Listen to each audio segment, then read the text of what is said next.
Ayun nga, naisip ko rin yung kapo dahil kapo nagpunta ako ron, sinilip ko nga.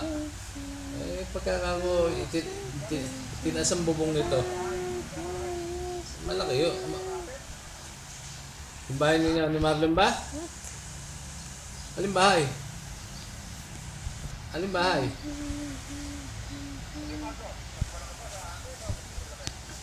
Paspasan layo, mahaba lang ko. Siguro hanggang doon sa ano ate. Baka hanggang doon sa kusina. Yung ano, yung papuntang kusina, yung pintuan na yon. Pwede yung kusina na ate na yon. Hanggang doon yung sa kay Marlon. Tsaka ang kwarto no, hindi lang ganun kalaki ano, kwarto. Yung kwarto hindi ganun kalaki. Eh yun, ang isang ano nun, yung biga, yung sigurong hindi ko lang kung magagawa ng ang kisame, maganda sana, hindi na masira kisame. Pero walang kinakapitan, yung pastilya isa, nakasabit sa akin no. Bahala na kung paano maganda sana daw yung kisame. Problema daw. Eh sana. Pwedeng gawa pa isang kwarto sa ano doon sa loob, pwedeng gawa kwarto pa na doon sa yung piglalag, isa may lamesa na natin na yun. Masyado malapakalong na salas nila. Di ba?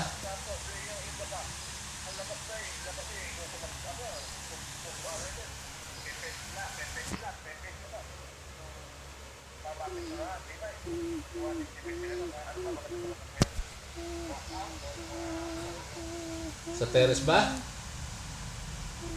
Ay, alin naman yung terrace?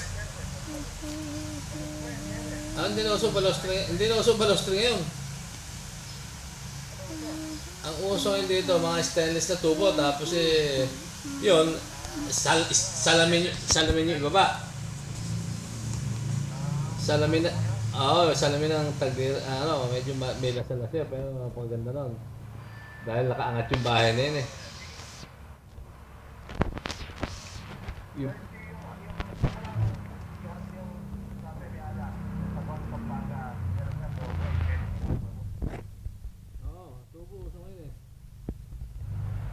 tubo, tapos yun nga, yung iba ba yung salamin.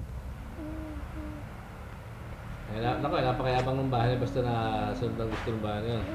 Yung kahit na itutukod bubong mula sa tutukod bubong.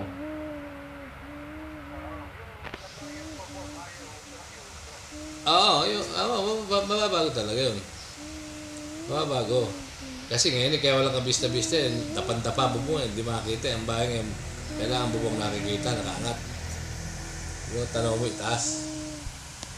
Tsaka pati sa bulok, hindi bulokin ng iyero.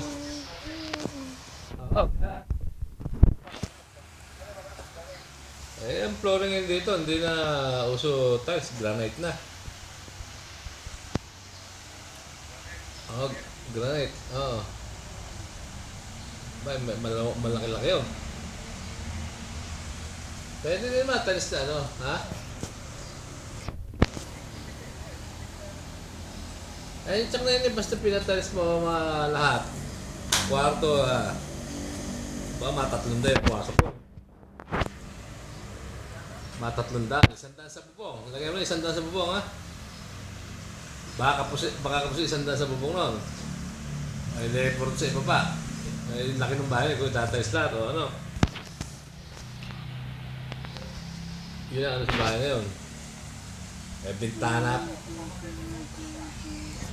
Hindi, yung rapis na ito, 300. Kaya malit yun. Malit pa na 300 na yun.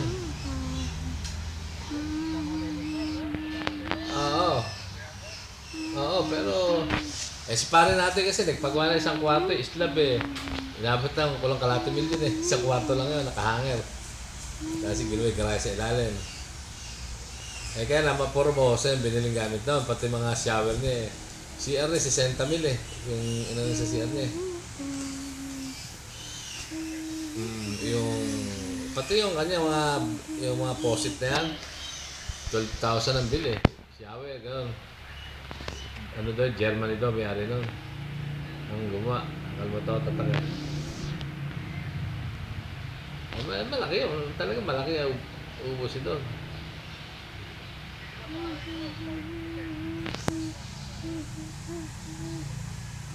Ay, kahit, si Gabel, oh. Si Max, si Max, marunong din mag-work yun. Oh. Ay,